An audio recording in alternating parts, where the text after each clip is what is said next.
বিয়েটা হচ্ছে এমন এক বন্ধন যেখানে ভালোবাসা ও সহনশীলতা একে অপরকে প্রতিদিন নতুন করে কিছু না কিছু শিখিয়ে যায়। বিয়ে মানে শুধু দুজন নয়, বিয়ে মানে দুই আত্মার এক হওয়া, যেখানে ভালোবাসা আর বিশ্বাসই আসল শক্তি। বিয়ে মানে শুধু একই ছাদের নিচে থাকা নয়, বরং একই স্বপ্ন দেখা, ঝড় এলে একই পাশে দাঁড়ানো, আর প্রতিদিন নতুন করে প্রেমে পড়া সেই মানুষটার যাকে তুমি একদিন কবুল বলেছিলে।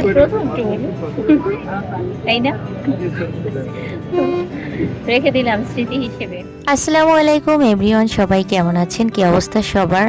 অনেক দিন পর আজকে একটি ব্লগ আপনাদের সাথে শেয়ার করতেছি, আর সেটাও হচ্ছে আমার বিয়ের হানিমুনের। হুট করেই ডিসিশন হয় আমার আজকে বিয়ে, আমি নিজেও জানি না দুপুরবেলা। যাই হোক, পরদিনই থাকে আমাদের হানিমুন ট্রিপ, আর এটাও একদমই অনাকাঙ্ক্ষিত ছিল। তো যার কারণে আমরা আসলে জায়গা সিলেক্ট করতে না পেরে কুয়াকাটা চলে যাই। যাই হোক, কুয়াকাটাটা হচ্ছে আমাদের বরিশালের মধ্যে কিন্তু সব থেকে ভালো একটা প্লেস। আমরা অলরেডি কুয়াকাটা শহরে চলে এসেছি, আর এই হোটেলটাই হচ্ছে আমরা মূলত নেই, হোটেল রূপন্তী। এখানের বিহেভিয়ারগুলো এত ভালো ছিল গাইস, আর এটাই হচ্ছে আমাদের রুম। তো আসতে আসতে আমাদের অনেক লেট হয়ে গেছে, ক্ষুধা লেগেছে, তাই বেশি আর ভিডিও বাড়াইনি।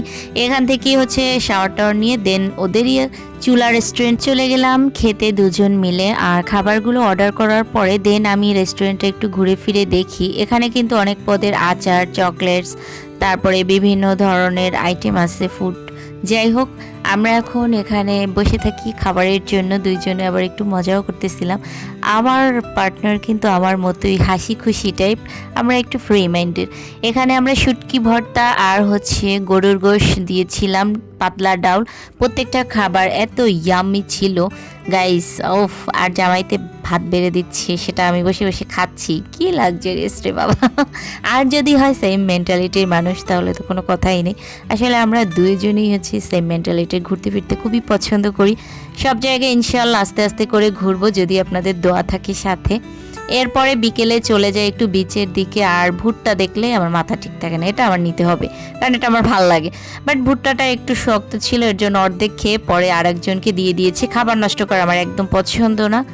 যাই হোক, বিচের কাছে কাছে চলে আসি, আর এই যে কি বাতাস! ও, বাতাসটা এত ভালো লাগছে, যেহেতু বৈশাখ মাস, সো অনেক বাতাস হবে, পানিও হবে। আর বিচে মোটামুটি ভালোই লোক ছিল, দুজনে আবার এখানে 2 ঘন্টার মতো ভাড়া নিয়ে এখানে বসার জন্য। আর এখানে বসে বসে হাজব্যান্ড ওয়াইফ গল্প করতে যে কি ভালো লাগছিল, জীবনের প্রথম ট্যুর, তাও আবার হাজব্যান্ডের সাথে, ওয়াও! এরপর দিন সকালবেলা আমরা ফ্রেশ ট্রেশ হয়ে দেন আমরা চলে যাচ্ছি লেবু বনের দিকে, তারপরে কাঁকড়া বিচ, আর কি কি যেন আমার নাম মনে নেই। যেতে যেতে এই জায়গাগুলো দেখতে দেখতে যাচ্ছিলাম, চোখ জুড়িয়ে যাওয়ার মতন জায়গা। সাগরের ঢেউ এসে কোন পর্যন্ত ছুঁয়ে গেছে দেখছেন।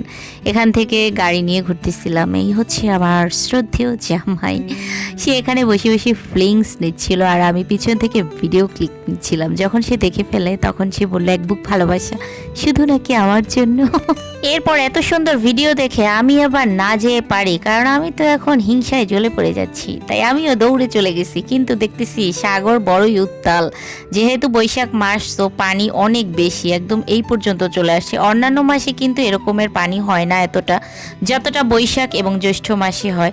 যাই হোক, এই জায়গাটা বসে বসে ফিল নেওয়ার মজাই আলাদা। এরপরে চলে যাই আমরা ভিতরে একটু, আর এই যে এসে দেখতেছি ও মা, সে তো দোলনা খাচ্ছে। ধোকা পেয়েছি,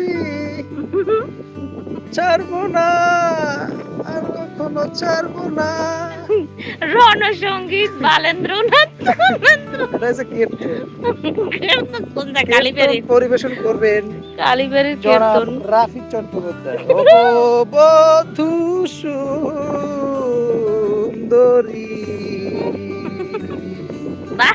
বাজে কথা কবার না কিন্তু।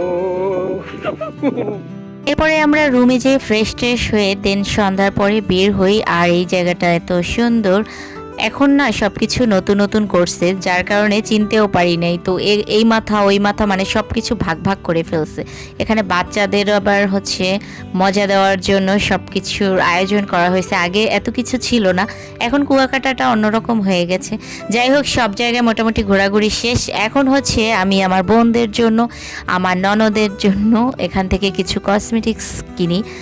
আসলে ট্যুর প্লেসগুলায় সবসময় একটু দাম চড়াই হয়ে থাকে। যাই হোক, তার তারপরেও মোটামুটি সবার জন্য আর কি টুকটাক যা পেরেছি কিনেছি।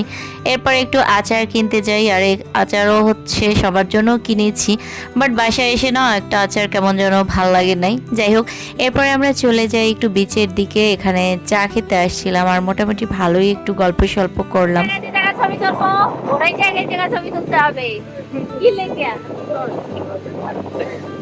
কুয়াকাটা এসেছি আর সি ফুড খাবো না তা কি হয়, যদিও আমার জামাই সি ফুড পছন্দ করে না, বাট আমি সি ফুড লাভার অলরেডি, সবাই তোমরা খুব ভালো করে জানো। এখান থেকে হচ্ছে আমি অক্টোপাস, চিংড়ি মাছ, তারপরে ওটি কি বলে লইট্টা ফিশ, আর হচ্ছে কাঁকড়া, তো এগুলো অর্ডার করে দেন এখানে বসি। আর এই যে আমাদের খাবার চলে আসছে। আমার জামাই তো এগুলো খেতে পছন্দ করে না, বাট আমার কাছে তো ভীষণ রকমের মজা লেগেছে। যাই হোক, আমাদের ভিডিওটা কেমন লেগেছে কুয়াকাটার অবশ্যই কমেন্টসে জানাবেন। সবাই ভালো থাকো।